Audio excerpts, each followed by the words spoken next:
C'est Didier Bény qui va parler, qui a préparé une présentation très dense avec Stéphane de l'Institut Kervégan, puisque la rencontre permanente de l'Institut. Donc plusieurs scénarios ont été étudiés. Alors c'est vrai que ça a mobilisé beaucoup de scénarios. Il y en a 6 qui ont été retenus. Et pour faire simple, ça allait de 100% d'énergie renouvelable en 2050 à 50% nucléaire et 50% d'énergie renouvelable en 2050, avec différentes trajectoires entre ces deux scénarios.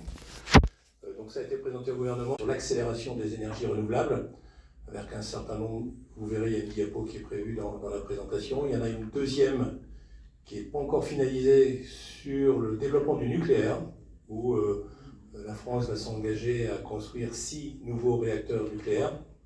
Et ça se terminera d'ici la fin de l'année, début de l'année prochaine, par ce qu'on appelle la loi de programmation pluriannuelle de l'énergie, la PPE, qui va donner donc cette trajectoire, celle qui sera retenue parmi tous les scénarios pour la France. Alors, moi je me suis posé la question, j'ai dit 2050, ça peut paraître loin, mais quand vous voyez que le parc de Saint-Nazaire, l'appel d'offres a eu lieu en 2011, mise en service en 2022, 12 ans, pour construire des réacteurs nucléaires, alors je ne vais pas parler de Flamanville parce que c'est une tête de série, donc on ira sans doute plus vite pour les suivants, mais ça va demander un certain nombre d'années, et donc de s'y prendre maintenant pour 2050, déjà si on arrive à l'objectif de 2050, ça sera très beau. Moi, je dis souvent, c'est horizon 2050, mais ça pourrait être entre 2050 et 2060. Une fois, le principal, c'est de démarrer et de partir avec, comme objectif, c'est zéro carbone en 2050, donc plus de gaz, plus de pétrole pour l'énergie en France.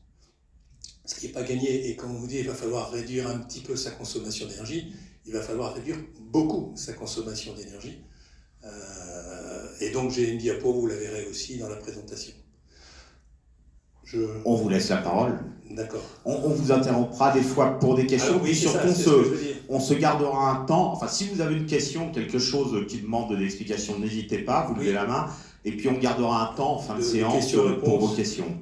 Pour vous dire, ça va faire la 6e fois que je fais, alors pas tout à fait la même, parce que là j'ai fait un zoom plus important sur Pays de Loire, mais dans toutes les conférences, j'ai même fait ça avec une association qui était écologiste, qui était contre beaucoup de choses, mais on a répondu, il y en a qui sont pour, il y en a qui sont contre l'éolien, donc vous pouvez poser toutes les questions que vous voulez. Moi je suis retraité, je ne travaille plus, donc je peux dire tout ce que je veux, il n'y a pas de problème. Dernier point aussi, la présentation sera disponible, alors je verrai avec l'Institut Kervégan public, tout ce que vous allez voir est du domaine public, il n'y a pas de secret, il n'y a rien du tout, même s'il faut aller les chercher, même si j'ai encore des contacts RTE pour les avoir, mais tout est du domaine public. Donc la présentation, je vais partir de la situation actuelle en 2023. Alors au niveau France, pour que vous compreniez un petit peu comment tout ça fonctionne, avec un zoom après sur le Pays de la Loire, un deuxième zoom sur les parcs éoliens, parce que ça va être important pour le Pays de la Loire, c'est une des sources de développement d'énergie électrique pour la région. Et puis une projection 2050, comment cette trajectoire va suivre, alors un peu au niveau France et également au niveau Pays de la Loire. Le conseil régional est en train de travailler en ce moment, et ça devrait sortir dans les 6 mois ou 12 mois à venir, sur cette nouvelle trajectoire 2050 pour la région Pays de la Loire. Alors un système électrique, vous n'êtes peut-être pas habitué, voilà, alors là j'ai pris, c'était le 10 mars. Tout ce que je vais vous montrer, c'est disponible sur une application que vous pouvez avoir sur votre smartphone, qui s'appelle Ecodomix, et vous avez en temps réel, que ce soit au niveau national ou au niveau Pays de la Loire, ça descend jusqu'au niveau Pays de la Loire, la production éolienne, la production photovoltaïque, la consommation, tout ça est disponible. Bon, comme il n'y avait pas de Wi-Fi, là j'ai pris une date, et puis vous verrez après pourquoi j'ai pris cette date du 10 mars. Donc voilà en France comment on est. Donc vous voyez le nucléaire, on a dit beaucoup de choses qui ne marchaient pas, qu'il était à l'arrêt, non, c'est encore le gros paquet jaune, c'est ce qu'il y a le plus en France. Le vert c'est l'éolien, donc là c'est sur une journée, donc vous voyez même sur une journée, entre minuit et 23h59, ça peut varier quand même pas mal. Vous avez le soleil c'est facile, c'est quand le jour se lève et quand le jour se couche, vous avez la petite production ici au niveau photovoltaïque. Et puis vous avez l'hydraulique, l'hydraulique qui est quasiment au fil de l'eau, on peut ouvrir des fois de l'eau dans les barrages. Là on est au mois de mars, on est en hiver, l'eau c'est la fin, c'est-à-dire qu'on a commencé à vider les barrages pour attendre la fonte des neiges et re-remplir de nouveau les barrages si vous voulez. Donc il y a surtout du fil de l'eau, c'est ce qu'on a sur le Rhin, sur le Rhône et ainsi de suite. Là, j'ai fait un zoom sur l'éolien, ce que je vous disais, vous avez l'éolien, le maximal puissance installée, 15 700, et donc vous avez l'éolien, et le solaire qui vient se rajouter au-dessus. J'ai pris aussi une autre photo sur une semaine, pour vous montrer que l'éolien, ça peut varier énormément. Vous voyez, c'était la semaine du 28 février au 6 mars. Ici, on était à peu près à 7500 MW. Vous voyez ici, on doit être à peine à 1000 MW. Donc vous voyez, sur une semaine, ça peut varier dans un rapport de 1 à 7 ou de 1 à 8. Ça dépend tout simplement du vent. Il y a beaucoup de vent, il y a beaucoup de production. Et même, vous verrez après, j'ai une autre diapo où dans une même journée, ça peut varier énormément. C'est l'avantage et l'inconvénient de l'éolien, qu'il soit terrestre ou en mer. Quand il y a du vent, ça produit de l'énergie, mais ce n'est pas toujours au moment où vous le souhaitez. Il faut savoir aussi que la France est interconnectée. C'est aussi important, vous verrez après tout à l'heure, il y a une diapo sur la région où on échange aussi avec les autres régions. Au niveau France, c'est vrai que cette année, il y a eu beaucoup de groupes nucléaires qui étaient à l'arrêt, donc on a été souvent sollicité, nos partenaires européens interconnectés, donc vous avez ici l'Allemagne, l'Angleterre, la Suisse, les Espagnols, et on a exporté sur l'Italie. Alors l'Italie, c'est souvent le cas, ils ont encore plus de difficultés que nous en ce moment. Et donc on envoie de l'énergie. Mais vous voyez, on est arrivé quand même à 7400 MW. Alors, vous me dites les mégawatts, pour faire simple, le parc de Saint-Nazaire, c'est 500 MW. Donc ça vous donne un repère. La consommation de la région Pays de la Loire, c'est 5000. Donc vous voyez, on a importé une fois et demie la consommation de toute la région Pays de la Loire. Alors ça, c'était le lundi 6 mars, hein, ça change aussi tous les jours. Et là, c'est la carte des prix. Alors c'était une journée pas trop mal parce que les prix n'étaient pas trop différenciés. Alors là, c'est en euros par mégawattheure. Alors pour vous faire simple, c'est 17 centimes du kilowattheure. Ce que vous payez, vous, dans votre compteur, c'est 160, si on ramenait ça à la même échelle, 170 € du mégawattheure. Vous voyez, vous achetez au marché de gros le prix que vous payez, vous, sur votre facture, chez vous. Les prix étaient beaucoup plus bas avant, depuis alors à la fois tout ce qui se passe en Ukraine, la Russie, les prix de l'énergie qui ont augmenté, l'inflation. Mais vous regardez, il y a peu de différence, hein. Les Espagnols sont un peu moins chers, mais on est tous dans un rapport 160 € du mégawattheure. Et là, c'est la région Pays de la Loire. Et je vous disais, alors 5000 c'est en hiver, là on est déjà au début du printemps, on n'est plus qu'à 4000 MW. Ça, c'est la consommation de la région. Et ça, c'est la production de la région. Et qu'est-ce qui s'est passé ce jour-là? Ça, c'était le vendredi 10 mars. Vous l'avez à côté. Ben, vous voyez, l'éolien, il était plein pot à 1500. Le vent s'est arrêté et il est passé à 0 complètement. Et donc, vous avez le thermique. Alors, thermique, c'est Cordemais pour chez nous, qui a repris le relais. Et vous voyez, alors qu'ici, il était très faible. Quand le vent a baissé, ben, on a remis de la production thermique pour compenser cette production qui n'était plus disponible et pour couvrir au maximum la consommation de la région.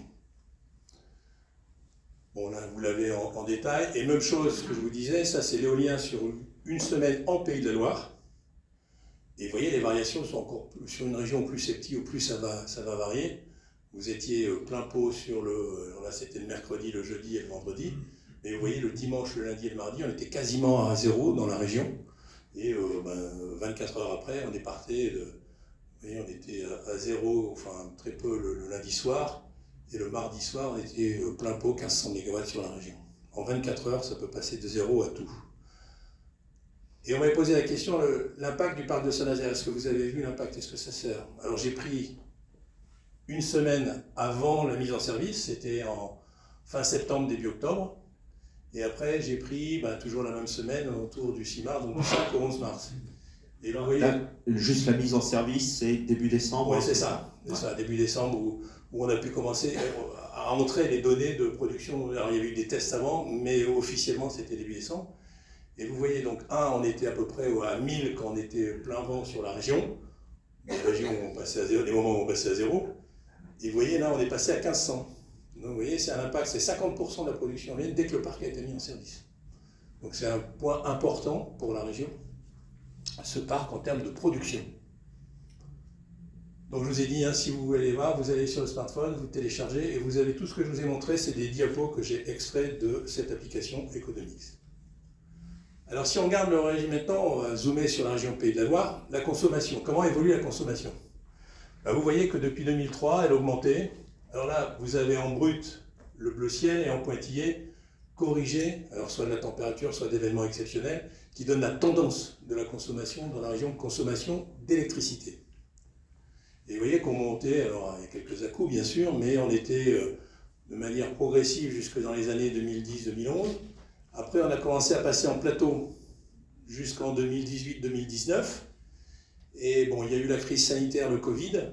Alors, j'ai pas les chiffres 2022, ils ne sont pas encore sortis, ils vont sortir d'ici un mois. Mais j'ai eu les chiffres France. Les chiffres France, ça a baissé encore de 8 ou 9%. Donc, il n'y a pas de raison que la région Pays de la Loire ne baisse pas autant. Ça, c'est tout l'effet que vous avez eu. Alors, vous vous rappelez, essayer de consommer moins, de baisser la température de vos radiateurs et ainsi de suite. Donc, on va observer encore une baisse de la consommation. Mais dans le bon sens du terme, là, ce n'est pas la crise, c'est l'effet aussi de tous les particuliers ou des entreprises qui ont diminué leur consommation d'électricité. Comment elle est partie dans notre région, la consommation d'électricité? Pour faire simple, vous avez moitié professionnels particuliers, moitié PME, PMI et grande industrie. Vous avez le graphe ici à gauche. Et quand on regarde dans les PME, PMI, vous avez la répartition. Donc vous avez toute la partie chimie, énergie, combustible, télécom qui fait à peu près 40%.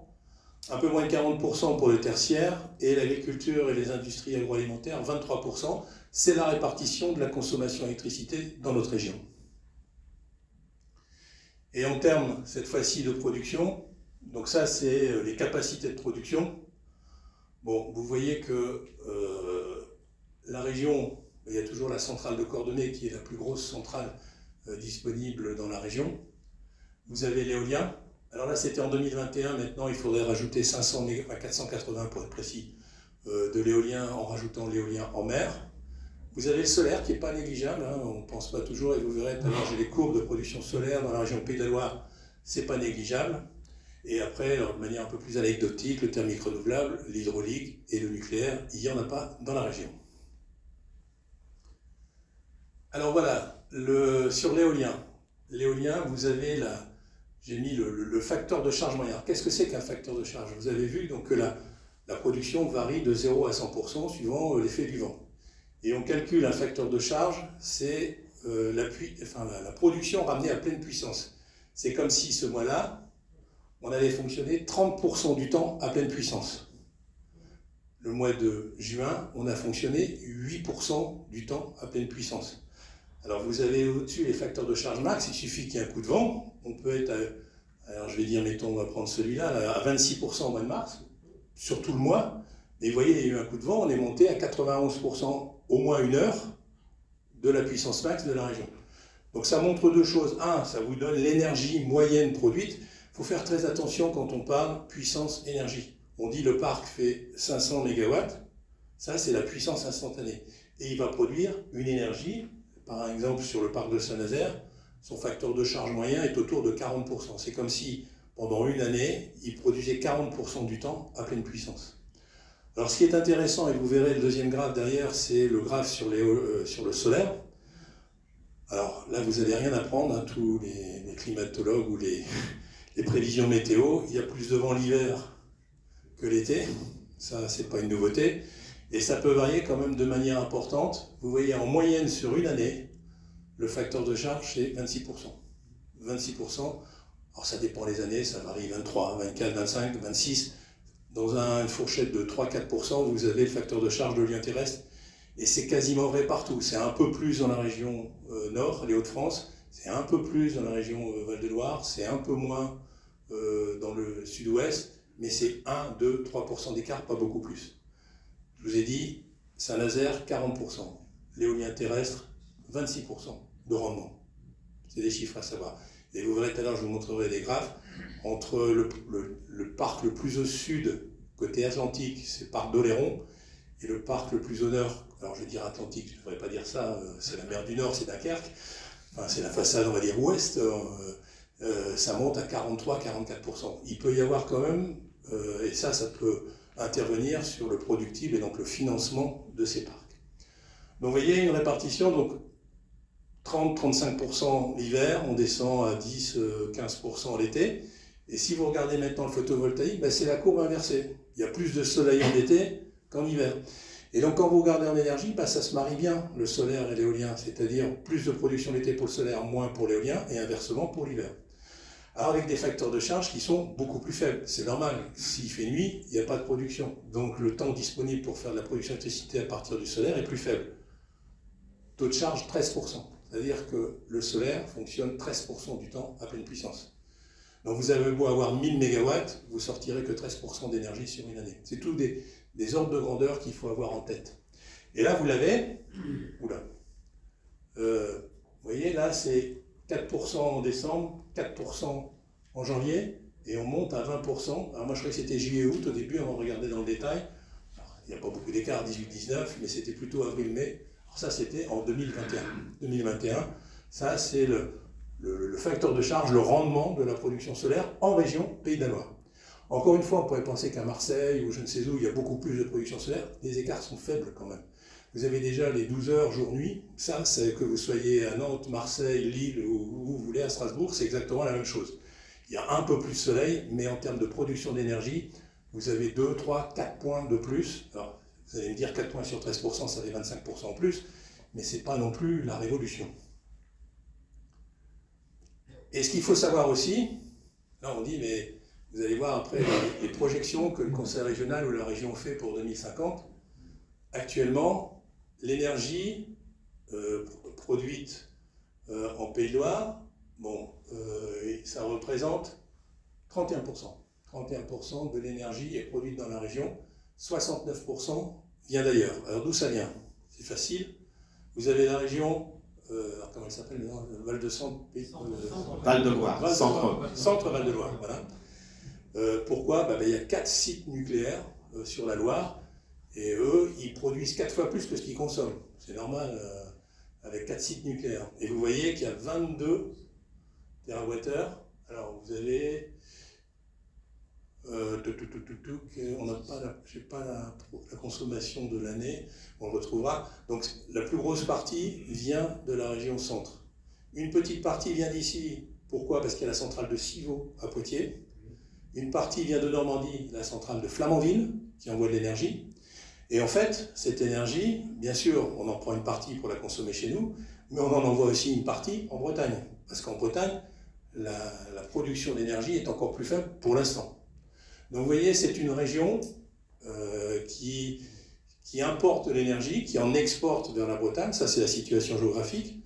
Je vais vous prendre 2 exemples, je vous en ai déjà pris un, c'est la région Centre-Val-de-Loire qui produit 4 fois plus qu'ils consomment. Vous prenez l'Île-de-France-Paris, ils ne font même pas 5% de leur production.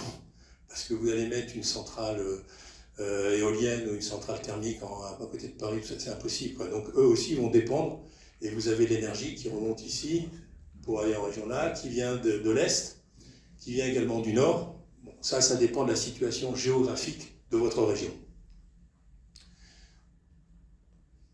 Alors ce qu'il faut savoir sur les énergies renouvelables dans notre région, c'est que ça progresse régulièrement. Vous avez là, le graphe, ça démarre de 2003 et jusqu'en 2020. Là. Vous voyez, le vert c'est l'éolien terrestre, l'orange c'est le solaire. Bon, ça progresse tranquillement.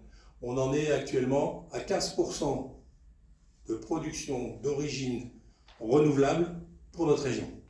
Encore une fois, on a une particularité, c'est la centrale de Cordemais qui est une des dernières. Hein. Il y a Le Havre encore, la Cordemais, et après il y a les anciennes houillères, là, dans l'Est et dans le Sud, qui produisent encore de l'électricité à partir du charbon. Alors, on va se rapprocher, j'allais dire, de l'éolien en mer, savoir que l'énergie hydraulique en France, c'est, je vous l'ai dit tout à l'heure, en énergie renouvelable, soit les barrages au fil de l'eau, le Rhône-Rhin, soit l'usine marémotrice de la Rance. Il n'y a qu'un seul exemplaire en France, un seul exemplaire en Europe, et on ne peut pas construire parce que c'est très spécifique. Le marnage, c'est-à-dire la hauteur entre marée haute et marée basse, c'est 13 mètres. Xavier, tu me corrigeras si je dis une bêtise, je sais plus. 14 14 mètres, vous voyez, j'étais presque bon. 14 mètres, ce qui permet, vous voyez, quand la mer monte, ça turbine dans ce sens-là, on garde l'eau, et quand la mer descend, on ouvre les vannes et ça turbine dans l'autre sens. C'est une horloge, cette centrale. Elle a 60 ans, hein, c'est le général de Gaulle qui l'avait inauguré. On fait des travaux réguliers, c'est une horloge, ça ne bouge pas. Dans 60 ans, à mon avis, elle y sera encore. Vous avez des barrages hydrauliques, ça c'est des barrages tels que vous pouvez voir, à Tignes, dans les Pyrénées, dans le Massif central. Alors là c'est simple, alors il y a 2 types de barrages. Il y a des barrages, je vous disais tout à l'heure, liés à la fonte des neiges, ça c'est ceux des Alpes et des Pyrénées, quand la neige fond on garde l'eau. Et il y a des barrages de moyenne altitude, quand il pleut beaucoup, on garde l'eau qui vient de toutes les rivières qui s'écoulent. Donc voilà, et le dernier, qui est très important, c'est ce qu'on appelle les stations de transfert d'énergie par pompage. Pourquoi c'est très important? Parce que c'est une des rares, avec les barrages, moyens de production, un des rares moyens de production qu'on peut commander. Comment ça se passe? C'est simple, vous avez ici un réservoir inférieur. La nuit, quand l'électricité est pas chère, vous pompez l'eau et vous la montez là-haut. Et dans la journée, quand l'électricité est plus chère ou qu'on en a plus besoin parce qu'il y a plus de demande, à ce moment-là, vous turbinez l'eau qui est là-haut pour la mettre dans le bassin inférieur. Le rendement d'une centrale comme ça, c'est 70%. C'est-à-dire, si vous remontez 100 kWh, vous pourrez turbiner 70 kWh. Des fois, vous avez des différences de prix qui vont de 1 à 10. Donc, si vous pompez de l'eau sur une électricité qui n'est pas chère, ça vous coûte pas cher. Et vous pouvez turbiner l'eau quand l'électricité est très chère. Où sont installées ces stations? Est-ce que dans la région non. Il faut des montagnes. Quand je dis des réservoirs... Le mont des Alouettes en Vendée, non? Non, là on est plutôt allé à... Alors la plus basse, il y en avait dans les Vosges. Il y en a dans les Alpes et dans les Pyrénées. Enfin, c'est essentiellement... Il y a un projet, je crois, dans le Massif central, EDF en a un, mais ça fait une éternité qu'il y a le projet. Construire des barrages d'un point de vue environnemental en France, je crois qu'on peut presque faire une croix dessus, quoi. Malheureusement, les contraintes sont telles qu'on n'arrivera plus à construire un barrage en France des types que l'on a. Il y a peut-être des petits barrages, mais les grands barrages tels qu'on les a là. Et donc, ce qui est très important, je vous disais tout à l'heure, vous voyez, le vent s'arrête sur toute la façade atlantique. On est en 2050. Le vent s'arrête sur toute la façade atlantique. On a, je sais pas, je vais vous dire, 20 parcs comme Saint-Nazaire, les productions d'électricité pour compenser. Vous ouvrez les vannes de ces stations, vous ouvrez les vannes des barrages pour compenser. Ça, c'est de l'énergie qui est commandable. Comme vous voulez, ça permet de faire la régulation. On n'aurait pas ça, on serait quand même très mal. Quand même, hein. Il faut pouvoir... Ah oui, il y a un point très important, je ne l'ai pas dit depuis le début, c'est qu'à tout moment, la production est égale à la consommation. Ça ne se conserve pas, vous ne pouvez pas stocker un peu d'électricité dans votre poche, non, ça, c'est pas possible. Il faut à un moment, et pour ceux qui sont un peu techniciens, c'est la fréquence du 50 Hz. Vous connaissez le 50 Hz, c'est ça qui fait, quand on est à 50 Hz, ça veut dire que la production est exactement égale, la production est égale à la consommation. Donc voilà les moyens de production importants en énergie hydraulique en France. Maintenant, l'éolien offshore. Alors l'éolien offshore, comment? Alors on va commencer par celui-là, le petit schéma. Alors c'est facile, hein, vous allez jusqu'au Croisic, là il y a des gens qui me disaient qu'ils les voyaient très bien du Croisic, les éoliennes. Donc vous avez un parc, qu'on appelle un parc ou une ferme éolienne, c'est des vocabulaires qu'on utilise. En fait, ce sont des mâts d'éoliennes que vous trouvez ici en mer. À Saint-Nazaire, il y en a 80 des mâts. Distance, pour ceux qui ne savent pas, il y a à peu près 1 km entre 900 mètres et 1 km entre chaque éolienne. Alors pourquoi? Pour pouvoir passer entre les mains, mais surtout pour éviter ce qu'on appelle l'influence d'une éolienne sur notre éolienne. Si vous avez du vent, si ça tourne, ça va perturber derrière. Donc il faut les décaler un petit peu par rapport au sens du vent. Après, vous avez un poste électrique en mer. Alors pourquoi un poste électrique? C'est que les éoliennes produisent à une tension plus basse, 33 000 volts. Et pour raccorder au réseau, le réseau qui est ici, hein, c'est en 225 000 volts. Le parc, le poste qui est ici, vous l'avez en mer, il reçoit tout le courant produit par les éoliennes en 33 000 volts, il le passe en 225 000 volts, il élève la tension pour pouvoir la transporter après par le câble, que vous voyez ici, jusqu'au réseau à terre. Alors sur Saint-Nazaire, 480, 500 MW, 225 000 volts le raccordement ici. Qu'est-ce que je peux vous dire? Tiens, vous l'avez là. Là, c'est le raccordement, c'est pour ceux qui connaissent la plage de la Courance à Saint-Nazaire. Donc tout est enfoui, vous voyez rien, quoi. En mer, c'est 1 mètre, 1 mètre 50 de profondeur, et à terre, vous êtes plutôt à 2 mètres, 2 mètres 50 de profondeur. Donc vous voyez, ça arrive là, ça passe à terre, et après ça va sur le poste de Princio, pour ceux qui connaissent, pas très loin de la 4 voies. C'est là que le parc éolien de Saint-Nazaire est raccordé et envoie son énergie dans toute la région. Là c'est bon, c'est clair pour le... Alors, les fondations, on pose souvent les... Mais comment on fait, quoi? Parce que suivant les endroits où vous trouvez en France ou en Europe, ce ne sont pas les mêmes types de fondations. Les fondations, vous avez ce qu'on appelle du monopieux. C'est très simple, vous creusez un trou, vous mettez une chemise et vous mettez le poteau de l'éolienne dedans. Ça, vous le faites quand vous mettez une clôture chez vous, c'est exactement la même. Alors, c'est un peu plus profond, c'est un peu plus compliqué, mais le principe est le même. Vous pouvez mettre du gravitaire. À ce moment-là, vous coulez une dalle de béton et vous venez fixer votre pied dans une dalle de béton. La dalle de béton, je dis une dalle de béton, c'est plus qu'une dalle de béton, c'est quand même assez grand, hein, ça doit faire un demi-terrain de football quand même, quoi, donc c'est assez conséquent. Après, vous avez la jaquette. Jaquette, vous avez 4 pieds, et donc les pieds sont amarrés, et vous avez votre mât d'éolienne qui vient se mettre ici. Et après, on le voit moins en France, je n'en connais pas, des tripodes, où là vous avez 3 pieds chargés de béton, donc il y a moins de béton là, et ils sont un peu plus espacés pour garder le système d'équilibre. Donc vous avez là le schéma, donc vous avez la profondeur de l'eau. Alors, c'était en moyenne 25 mètres, vous verrez tout à l'heure.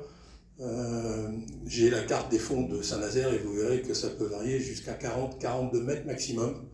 Actuellement, on ne sait pas faire beaucoup plus. En France, il y a des projets où on veut essayer d'aller à 50, 55 mètres, 60 mètres. La solution derrière, vous verrez, c'est l'éolien flottant. Autre chose aussi d'important, Saint-Nazaire, c'est le premier parc. C'est les plus petites éoliennes en termes de puissance que vous aurez en France. Elles font 6 MW. Vous voyez, le 3, 6, 8, on est à 164 mètres, 12, 220 mètres. Le projet de Dunkerque, qui n'est pas encore sorti à l'appel d'offres, c'est des 15 MW. Là, on est à 250 mètres de haut. Alors, ceux qui disent qu'ils les voient du Croisic, quand ils seront à Dunkerque, ils les verront encore plus parce qu'elles sont encore plus hautes, quoi, les éoliennes. Bon, on a mis la tour Eiffel à côté pour vous montrer quand même que ça commence à être assez imposant. Moi, ce qui me surprend toujours, c'est la résistance des matériaux. Vous avez des pales qui font plus de 100 mètres, avec des vents qui peuvent atteindre des vents de 80-90 km/h. Tout ça doit pouvoir travailler sans casser, bien sûr. Bon, les études montrent que ça marche, sinon, bien sûr, ils ne le feraient pas. L'éolien flottant. Alors, on est... là, vous avez vu ce qui est différent, c'est qu'on peut aller plus loin. C'est-à-dire, on n'est pas limité, parce que quand je vous disais tout à l'heure, vous faites un trou à 30 mètres de profondeur, vous avez 40 mètres de haut, puis après, vous avez un grand mât. Vous imaginez qu'en termes de technique, en termes de contraintes, de résistance des matériaux, c'est compliqué. Sur l'éolien flottant, c'est beaucoup plus simple. Oula. C'est comme des bateaux où vous mettez des ancres. Alors vous pouvez, un truc qui flotte comme ça avec 3 ancres, ou là c'est celui qui est au Croisic. Vous pouvez mettre donc différents systèmes d'ancrage. Et la région était assez en avance parce qu'il y a une zone d'essai qui est au large du Croisic, c'est vrai. Et il y avait un premier projet qui était porté par Ideol, c'était un flotteur en béton, on teste en ce moment. Et il y en a un deuxième qui va démarrer bientôt pour tester encore un autre type de flotteur. Et là, j'ai eu la chance d'aller au Portugal, Engie, une éolienne qui fonctionne maintenant depuis plus de 10 ans, flottante.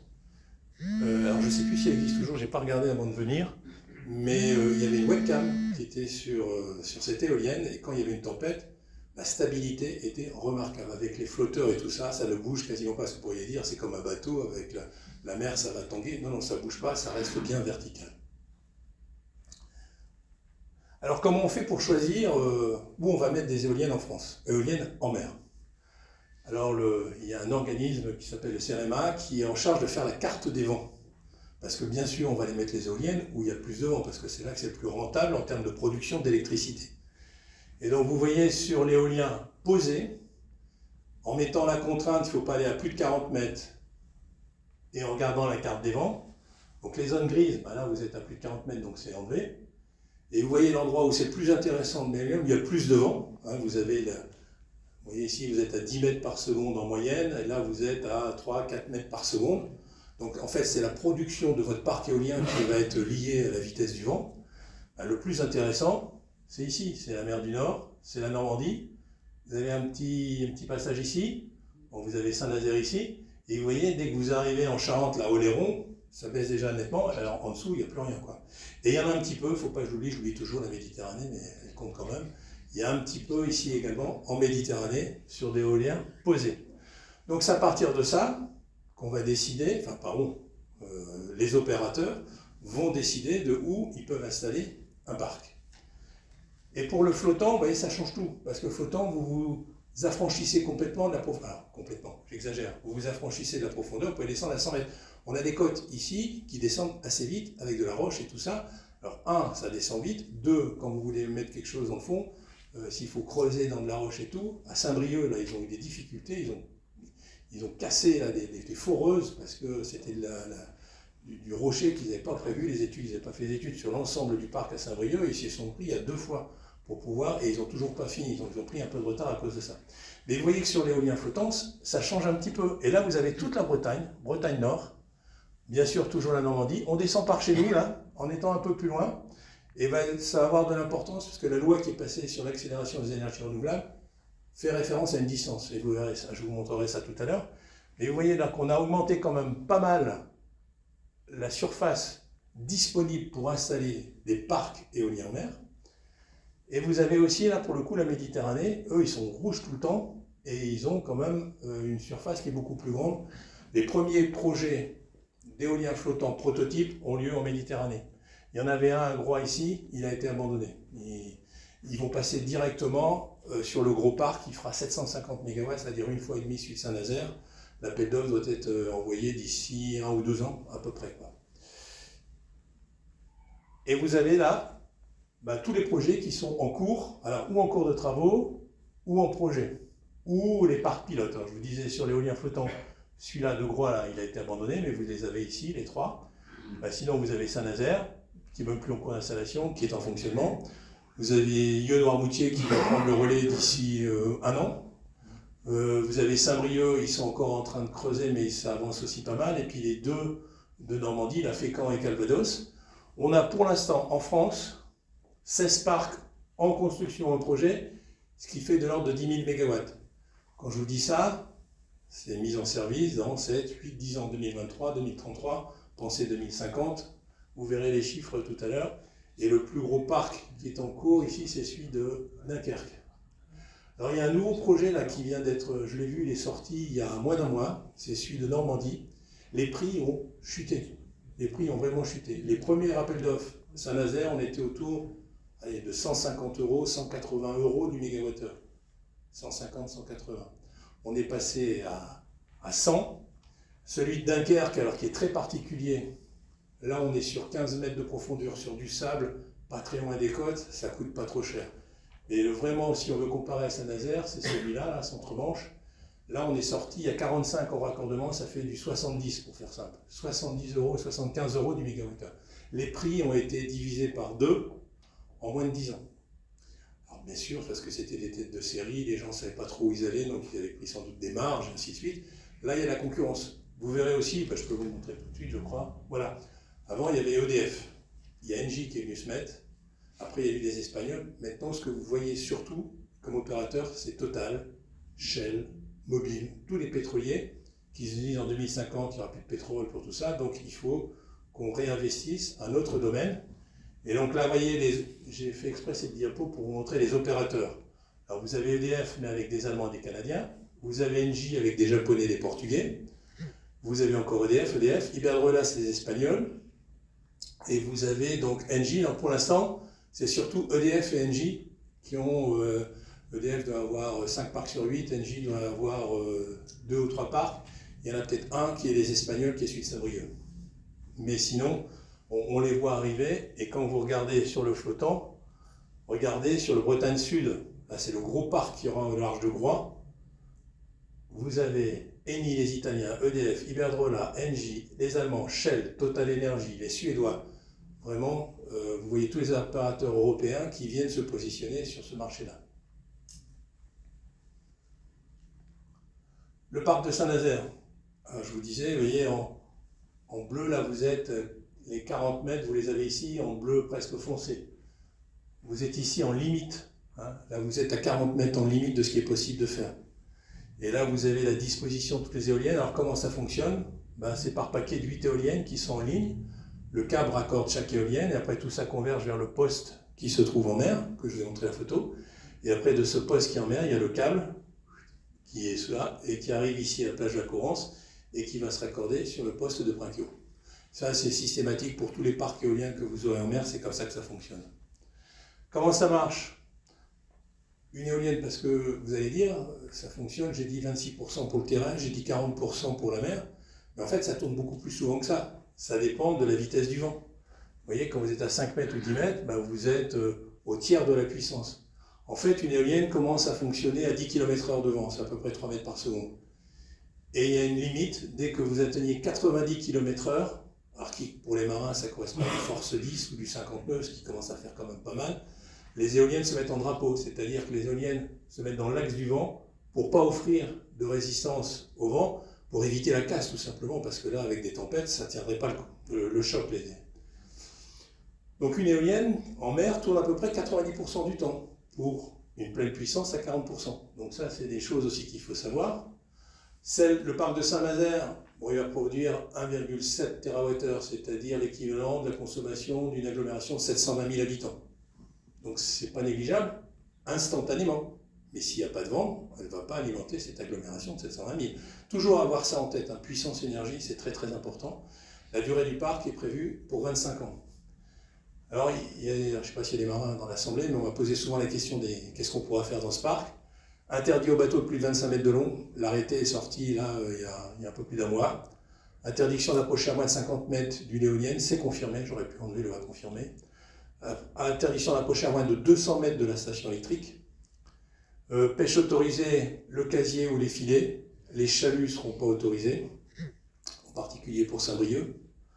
Bon, vous les voyez pour ceux il y a des éclats rouges ou blancs en haut des éoliennes, mais les bateaux devront être équipés également d'un système de signalement automatique pour dire qu'il y a des éoliennes. Et puis pas de mouillage, vous ne pourrez pas vous mettre en plein milieu, mettre votre bateau avec votre ancre, c'est pas possible, vous ne pouvez pas faire de ski nautique, de jet ski, de mixeur. Tout ce qui pourrait se mettre dans les pales ou tout ça, bien sûr, c'est interdit. Bon, là, faut savoir que j'ai été longtemps au conseil d'administration de Centrale Nantes aussi. Centrale Nantes travaille sur les ancres des éoliennes et il y a des tests qui ont été faits avec du nylon et ça fonctionne très bien. C'est très extensible avec, vous voyez, quand il y a la tempête, ça monte, donc l'éolienne suit, il faut que les ancres puissent suivre aussi. Alors vous avez une partie en nylon et après vous avez bien sûr une partie en chaîne pour rester bien au sol pour pas que ça bouge, quoi. Alors si, il y a une particularité technique aussi, c'est des câbles spéciaux qu'on va commencer à fabriquer. Prenez un câble électrique dans vos mains, puis faites ça pendant 10-20 fois, qu'est-ce qui va se passer? Vous allez le casser à la fin, quoi. Dans l'eau, c'est pareil, avec la houle et tout ça, ça va faire comme ça. Donc il faut ce qu'on appelle des câbles dynamiques qui soient capables d'encaisser ces contraintes.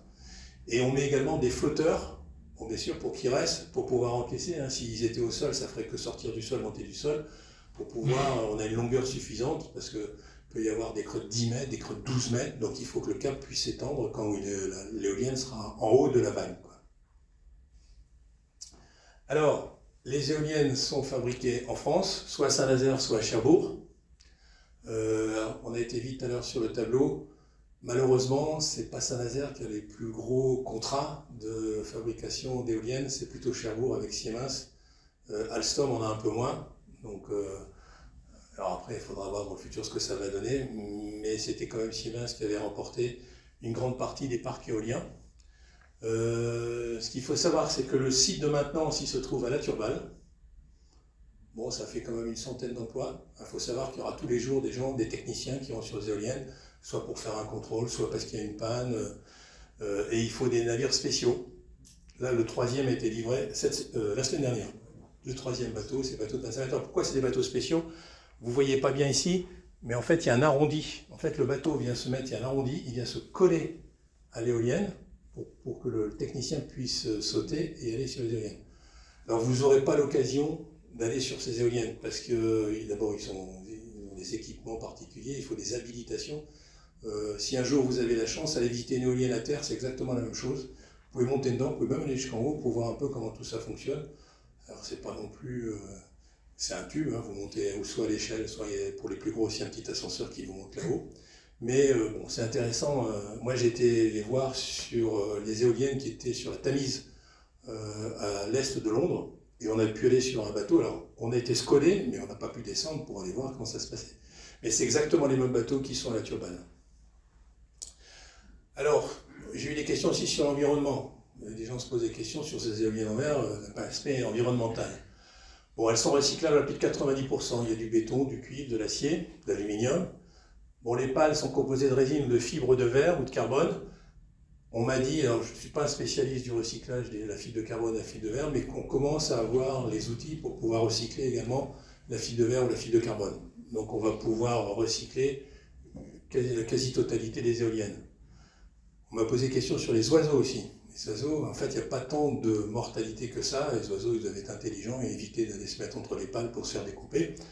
Bon, il y a une étude qui a été faite au Danemark. Bon, elle vaut ce qu'elle vaut. On disait 1,2 oiseaux par an et par éolienne. Pour ce qui concerne les écosystèmes marins, donc c'est le premier parc Saint-Nazaire. Donc on a été voir ce qui a été fait en Europe. La phase la plus sensible, c'est pendant les travaux. Parce que vous tapez pour faire des trous et tout ça, et à ce moment-là, les poissons peuvent partir.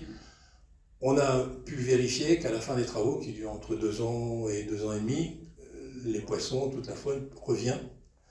On a posé aussi la question sur est-ce qu'on les voit tout le temps. Alors, sur le parc de Normandie, on a montré que ça serait visible 40% du temps, partiellement 35% et non visible 25% du temps. Quand j'ai fait la présentation, je l'ai faite au Croisic, il y a 6 ou 7 mois, vous avez peut-être vu dans le journal des photomontages des éoliennes, et les gens ont beaucoup râlé en disant « Ouais, mais attendez, vous nous avez montré les photomontages, en vrai, on les voit beaucoup plus que ce que vous avez dit avant. » Et en fait, moi, j'ai fait l'expérience, c'est que ma propre expérience. Vous regardez, je fais une photo et vous regardez avec votre œil. Quand vous regardez la photo, vous ne voyez pas trop les éoliennes. Quand vous regardez avec votre œil, vous les voyez nettement mieux. Et en fait, quand vous regardez une photomontage, elle diminue un peu l'impact visuel des éoliennes par rapport à l'œil.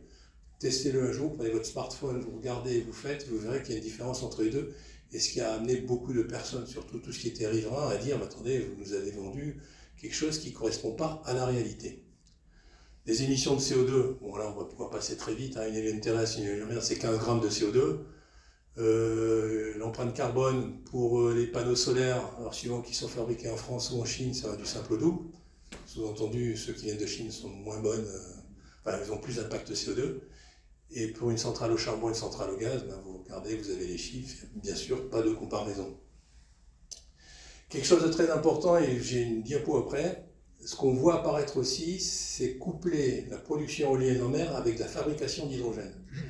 Alors pourquoi? Parce que l'électrolyse, c'est facile, on fait l'électrolyse de l'eau et on peut stocker l'hydrogène. Et avec de l'hydrogène, vous pouvez faire de l'énergie, vous pouvez faire une centrale, vous pouvez l'utiliser comme un combustible, comme un gaz. Et il y a un très gros projet qui est en cours de discussion entre ici l'Allemagne et le Danemark, où il y aura des parcs éoliens en mer avec de l'électrolyse et après des conduites d'hydrogène pour amener l'hydrogène à terre. Et vous regardez, alors ça, c'est l'éolienne qui est au large du Croisic, qui va être, alors je crois, qui va être mis en service, je crois, dans les 2024, c'est ça. Et vous avez le projet LIF, c'est-à-dire que la région aussi va tester cette production d'hydrogène à partir d'une éolienne en mer. Oui, alors, les Allemands, ils sont déjà dans un projet avec les Danois, dans un projet industriel, mais pour une fois, on n'est pas trop en retard. J'allais dire, on teste, on va voir ce que ça est. Ça, c'est encore sur le site du Croisic. Donc, on peut avoir bon espoir. Ça sera pour moi, mais là, on est à l'horizon industriel 2040, 2050. C'est pas pour tout de suite. 2050, je vais en finir avec la projection pour la région. Donc ce qu'on disait tout à l'heure, c'est pas un peu d'énergie, c'est 40% d'énergie au moins. Et c'est pas rien, quoi. C'est pas rien. Là, on gagne quelques pourcents en ce moment, 40% d'énergie. Ça va passer par l'isolation de tout ce qui est habitation. Ça va être les process industriels qui vont être transformés. Il y aura un gros effort à faire. En sachant qu'on a quand même un peu de population supplémentaire qui arrive. Alors ça ne bouge pas beaucoup, on doit être 67 ou 68 millions d'habitants en France. La projection d'RTE en 2050, on est entre 69 et 70 millions. Je pensais pour la Loire-Atlantique et la région. Ah, pour la Loire-Atlantique, pardon, excusez-moi. Oui, alors, j'ai pas les chiffres, la projection a été faite au niveau national, n'a pas été faite région par région pour le moment. J'ai un chiffre pour la région, mais ça ne va pas le faire, je pense. Derrière. Donc 40%, ça c'est la première. Donc déjà, premier objectif, et c'est ça qu'il va y avoir dans la PPE. Je vous dis, la programmation pluriannuelle de l'énergie, telle qu'elle va être discutée au Parlement dans les 6 prochains mois, elle va dire, ok, on part là-dessus. Donc les financements pour l'isolation, les financements pour aider les industriels à transformer leurs process, et ainsi de suite. Si je peux me permettre, oui. Par rapport à l'aspect colossal, 930 TWh, j'ai regardé, c'est la consommation en 1970. De la France. D'énergie. Ça veut dire que c'est 80 ans avant. Oui. Il faut revenir en 2050, 1970, c'est 80 ans. Donc l'ambition, à vous, c'est pas si vous confirmez, c'est de revenir 80 ans en arrière en termes de consommation d'énergie. Alors, en chiffres, tout à fait d'accord. Mais après, vous pouvez prendre un exemple. Vous prenez une télé, un frigo, elle consommait 100, elle va consommer 50. Prenez une ampoule qui consommait 100 watts, elle fait 5 watts. Bien sûr, derrière, on ne fait pas la même chose, c'est ça que je veux dire, avec les 930 TWh de 1970 qu'avec les 930 TWh qu'on aura en 2050. C'est ça aussi. Mais c'est vrai, c'est un effort qui est assez gigantesque. Donc ça, c'est la première. Il faut fixer les hypothèses. Ça, c'est la première. Bon. Conséquence, si vous enlevez le gaz et le fioul, ça fait l'électricité en plus. Ça fait 35% d'électricité en plus. Les véhicules vont fonctionner à l'électricité. Les process vont fonctionner aussi à l'électricité. Donc, deuxième implication, on va augmenter de 35% la production d'électricité. Donc, qui dit augmentation de la production d'électricité, il faut des moyens de production. Tout derrière, comment on va faire ça? Alors, je vous ai dit, dans les scénarios, il y en a un où on fait du nucléaire. On s'oriente plutôt par, bien sûr, comme d'habitude, le scénario intermédiaire. Donc, il y aura et du nucléaire et des énergies renouvelables. Je vous ai mis quand même, pour mémoire ici, ça, c'est ce qu'on a fait dans les années 70, 80, 90, le parc nucléaire tel qu'on a été en France. On serait incapable de faire exactement la même chose actuellement. On n'a plus toute la logistique, on n'a plus toutes les compétences. On a surtout des contraintes juridiques, environnementales et tout, qui fait qu'on serait incapable. Là, c'est le scénario qui est retenu actuellement. On peut monter avec 6 réacteurs, peut-être 10, peut-être 14, mais vous voyez, on sera toujours très loin de ce qu'on a pu faire dans le passé. Donc ça, c'est à savoir, et dans le maximum des cas, on serait à 50% dans le meilleur des scénarios pour le nucléaire. Par contre, pour le mix énergétique, bon, on peut atteindre les 100%, mais ça va nécessiter alors, vous voyez, il faudrait monter pour faire 100%, ici 70, c'est-à-dire presque 2 fois ce que la France prévoit de faire. Je vous ai dit tout à l'heure, il y a 10 000 mégawatts en projet.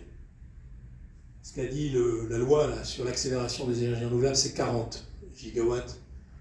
Donc, il faudrait multiplier d'ici à 2050 par 4 ce qui est en projet actuellement. Sachant que ce qui est en projet ne va pas sortir avant 2030. Donc, je vous dis de s'y prendre maintenant, il n'est pas trop tôt pour pouvoir atteindre ces objectifs. Et si on y arrive, ça sera très bien. Oui. Est-ce qu'on peut dire à ce stade qu'il y a une espèce de double défi? Il y a le défi de l'énergie et le défi de la puissance. C'est-à-dire que... Il y a même, je vais dire, un troisième défi. Celui que j'ai dit en premier, c'est l'énergie, la baisse. Après, il va falloir faire les moyens de production. Et d'ailleurs, excusez-moi de dire c'est ça, je ne vais pas dire que le gouvernement a été malin, il a saucissonné les lois. C'est-à-dire, on va faire d'abord l'énergie renouvelable, accélération des énergies renouvelables. Je vous ai une diapo, je vais vous montrer après. Après, on va parler du nucléaire. Et après, on va dire, voilà la trajectoire vers laquelle il faut aller, mais sachant qu'on a déjà décidé ce qu'on ferait sur le nucléaire et les énergies renouvelables. Donc, ça va être un défi de pouvoir tout mener. Mon avis personnel, 2050, on n'y arrivera pas. Il faut multiplier par 3, par 4, il y a tellement de contraintes et tout, mais c'est pas grave. Si c'est pas 2050 et que c'est 2060, c'est très bien. On aura réussi notre... Et même si c'est 2065, c'est pas grave non plus. Bon, on le verra peut-être pas, mais... Et donc, oui, pardon, ici je me suis trompé. Donc, vous voyez que sur l'éolien terrestre, ça ne s'arrête pas. Et vous voyez que ça, c'est aussi une difficulté. Parce que vous voyez les gens dans les Hauts-de-France, moi je suis originaire du Nord, vous allez dans le Nord, les éoliennes, jusque-là, ils en ont plus qu'il n'en faut. Mais vous voyez, on est à peu près ici. Et dans les scénarios, il faudrait faire 2 fois, 3 fois ce qui existe actuellement. Bon. Pour le solaire, c'est encore, entre guillemets, encore pire en termes de proportion. Là, on est là. Et suivant les scénarios, vous voyez, on est à 10-20, il faudrait monter à 150. C'est-à-dire 7 à 8 fois ce qu'on a actuellement. Bon, vous allez voir les quelques éléments de la loi qui a été votée. Encore une fois, là, on est là, c'est le nombre de mâts d'éoliennes terrestres. Si vous prenez le scénario médian qui est là on est à 8000-8500 mâts en France actuellement. Si on veut respecter les objectifs, c'est 25 000 mâts. C'est-à-dire 3 fois plus de mâts, et c'est ce qui est visible au niveau des éoliennes terrestres. Alors, idem pour la superficie, ici, pour mettre du photovoltaïque. Alors, je vous disais, la loi sur l'accélération des énergies renouvelables a été votée le 5 décembre, vous voyez, c'est assez récent, 2022, et elle a été promulguée le 10 mars 2023. C'est tout récent. Donc ça, maintenant, on est parti là-dessus. Alors, qu'est-ce qu'il y avait sur l'éolien en mer? Il y avait le droit de veto des mers et la distance minimale des côtes pour les projets éoliens. Alors, voilà ce que j'ai retrouvé dans la loi comme principale disposition. La première, maintenant, c'est tous les parkings extérieurs de plus de 1500 m². D'ailleurs, vous avez dû voir, si vous allez, je sais pas, chez Leclerc, chez Auchan et tout ça, tout ce qui est parking, ils mettent des panneaux photovoltaïques au-dessus. Bon, ils ont un petit peu anticipé sur là, mais toute nouvelle construction, tout parking devra s'équiper et avoir des panneaux solaires. Les bâtiments neufs, ou ceux qui vont être lourdement rénovés, devront être équipés de 30% de panneaux solaires, 30% des bâtiments, 50% en 2027. Et je vous disais tout à l'heure, 60% de l'éolien terrestre se trouve concentré sur 3 régions. Les Hauts-de-France, Grand Est et Occitanie. Et donc pour chercher, et vous verrez tout à l'heure que la région Pays de Loire cherche des zones pour mettre de l'éolien terrestre, elles seront un peu incitées à prendre un peu plus que les autres, que ces 3 régions, pour pouvoir essayer de compenser en termes de densité d'éoliennes sur le territoire. Et pour l'offshore, je vous disais tout à l'heure, les procédures, les règles sont simplifiées. Parc de Saint-Nazaire, appel d'offres 2011, mise en service 2022, fin 2022, plus de 11 ans. Sur les 11 ans, 8 ans de procédure, 3 ans de construction. Recours, appel du recours, contre-recours, tout ça, c'est ça qui a retardé le parc. Pour chaque parc éolien, il fallait un débat public. Dans la loi qui a été votée, il y aura un débat public pour l'ensemble de la façade, c'est-à-dire le gouvernement va dire je vais mettre là et là des parcs éoliens, on fait un débat public et ça sera en une fois, et non pas à chaque fois repartir sur essayer de simplifier les dispositions, les autorisations et toutes les réglementations. Quand même, vous voyez, ils ont été mettre une limite 22 km. C'est-à-dire que je crois qu'il doit être à moins de 22 km sur Saint-Nazaire. Avec la nouvelle loi, il aurait dû reculer un petit peu. Alors après, je vous dis ça, ça sera surtout pour le futur du flottant. Parce que si vous allez au-delà, vous l'avez vu sur la carte, on dépasse les 40 mètres et on n'aurait pas pu le faire. Donc il y a aussi des limites physiques, des fois, où on ne peut pas aller mettre un parc éolien où on veut, quoi. Il faut regarder. Et après, je vous ai dit, donc la carte va sortir en 2024, et là on aura une idée, au moins sur la façade atlantique, et aussi je pense sur la Méditerranée, où se trouveront tous les parcs. Et on saura, la région est déjà candidate, sur un autre parc au-delà, plus loin pour celui de Saint-Nazaire, d'avoir un autre parc aussi, au-delà aussi de Yeux-Noirmoutier. Le problème, c'est qu'il va falloir trouver les zones. Et vous allez voir après les prévisions de la région, et c'est là que ça ne fonctionne pas. Deuxième loi qui a été votée, c'est faciliter le développement du nucléaire. Donc il y avait, rappelez-vous, dans la loi, il y avait un seuil à 50% maximum. Ce verrou a sauté. Et donc on prévoit la création de 6 nouveaux réacteurs sur des sites existants. C'est mis dans la loi. Donc il n'y aura pas... peut-être que vous avez vu, il y a des gens qui voulaient mettre en Pays de la Loire une nouvelle centrale nucléaire. Non, ça sera sur les sites existants. Donc ceux qui ont été évoqués déjà, c'est Penly et Gravelines, et il y en aura 2 dans la vallée du Rhône, pour l'instant ça n'a pas été défini, c'est Bugey ou Saint-Alban. Prolongation de la durée de vie à 60 ans, alors il y avait déjà des études qui avaient été commencées avant, mais là ça sera acté, passer d'abord de 40 à 50, puis de 50 à 60. Et puis pour ceux qui ont lu la presse, cette semaine ou sur la fin de semaine dernière, EDF a créé une nouvelle filiale de SMR, c'est des Small Modular Reactors, c'est des petits réacteurs nucléaires qui peuvent aller de 10 à 300 MW. Quand vous regardez un peu dans le détail, c'est surtout pour l'exportation. C'est ce type de réacteur que vous pouvez trouver dans le futur porte-avions, enfin ce Charles de Gaulle ou le futur porte-avions, c'est des petits réacteurs qui sont assez condensés. Mais les EPR2 tels que vous voyez, c'est des 1500 ou 1600. Donc vous voyez, c'est 5, 6, 7 fois plus gros que les plus gros des small réacteurs. Alors, ça c'est ce que prévoit la région Pays de la Loire pour 2050. Alors eux, ils ont choisi un seul scénario, c'est 100% d'énergie renouvelable en 2050. Alors comment on fait ça? On va regarder, vous avez tout. Bon, biogaz, bois énergie, bon, ça se développe surtout le biogaz. Vous voyez, ça c'est le chiffre 2021, et voilà où il faut arriver. Pour les déchets, pompe à chaleur, solaire thermique, solaire photovoltaïque. Là, multiplié par 5 pour le solaire photovoltaïque. Éolien terrestre, 3000, 6000, multiplié par 2. Je vous disais, au niveau de la moyenne nationale, c'était minimum 2,5, et encore les autres régions devraient faire un petit peu plus. Bon. Éolien marin, alors ils avaient prévu 1700 en 2021, on n'est qu'à 500 déjà, donc on a pris 1200 MW dans la vue. 12 000 MW, c'est-à-dire 24 parcs éoliens de Saint-Nazaire d'ici 2050 en région Pays de la Loire. Donc vous voyez, vous attaquez au niveau de... Nous, c'est à la fin de Pays de la Loire, c'est la Vendée, Sud-Vendée, pour aller jusqu'au Nord-Atlantique. Allez mettre 24 parcs, je ne sais pas où ils vont les mettre. Hein. Donc voilà, ils vont les mettre très loin. Et l'hydroélectricité, bon ça, il n'y a rien du tout. Bon, vous voyez, vous avez ici toute la puissance installée. Alors ce qui est surprenant, c'est qu'on arrive à une puissance de 46 000 alors qu'on va baisser on va être à 5, 6, 7 000. Donc je pense que ça va être revu au niveau du conseil régional et dans ce qui va sortir parce que ces chiffres sont difficilement atteignables. Alors ce qu'il faut savoir quand même aussi, je ne l'ai pas mis sur le diapo, mais on m'avait posé une question.